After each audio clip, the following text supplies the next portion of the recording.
Hello, everyone. Welcome to the Newsbrowse News broadcast.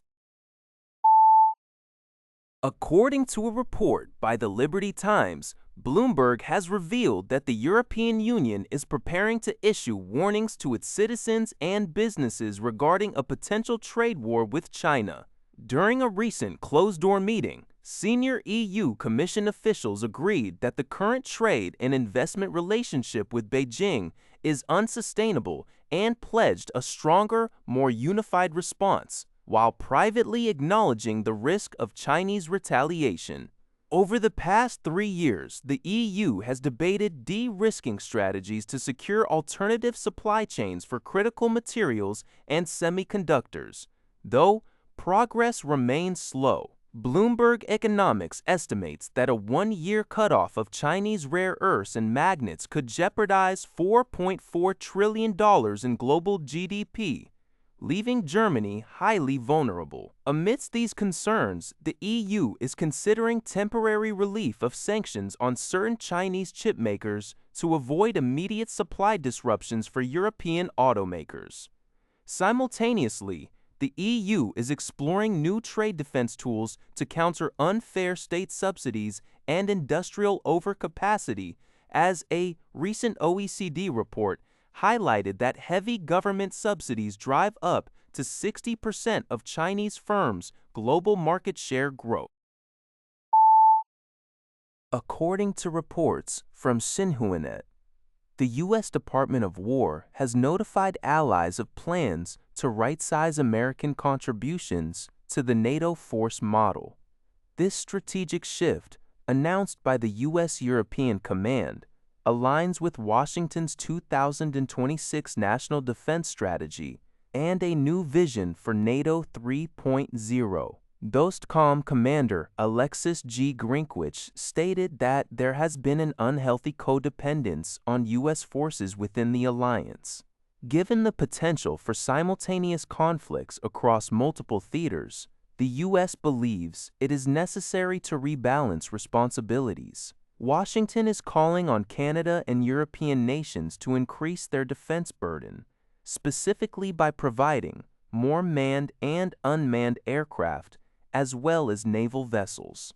This issue is expected to be a central topic of discussion at the upcoming NATO summit in Ankara this July.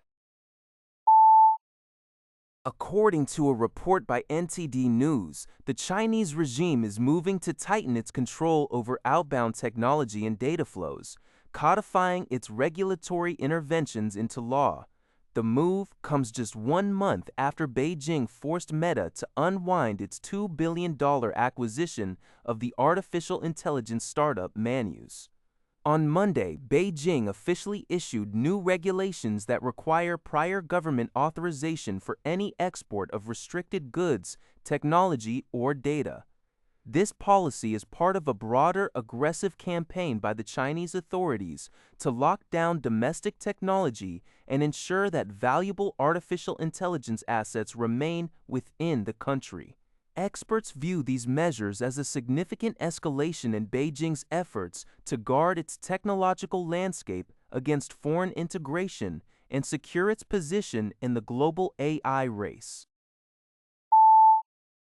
According to a report by the Liberty Times, Shiba, the Japanese government has decided to conduct a comprehensive survey of approximately 13,400 uninhabited islands across the country, aiming to nationalize those with unconfirmable ownership.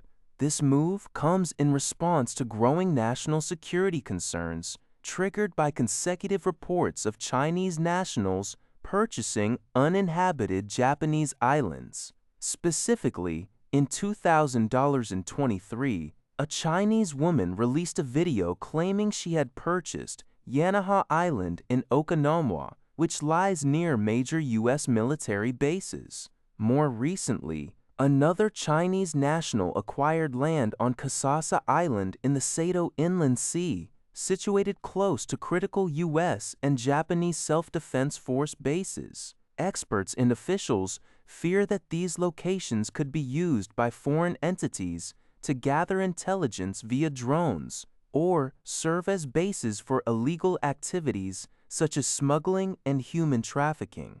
The Japanese government will prioritize investigating ownership in militarily sensitive and border regions, including Okinawa and the Sato Inland Sea.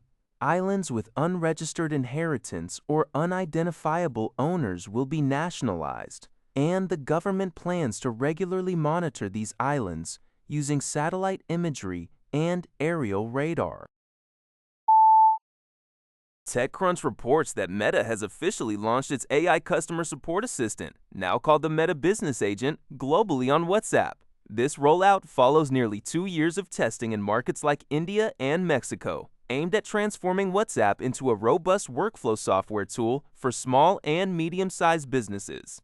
The AI agent is designed to manage various customer-facing tasks, such as answering product queries, recommending items, booking appointments, qualifying sales leads, and transferring complex questions to human agents when necessary. The bot is also being integrated into Instagram DMs. Furthermore, Meta is testing overnight chat briefings and plans to add deeper business capabilities, alongside a platform for larger enterprises to build custom agents linked to Shopify, Zendesk, and Shopee.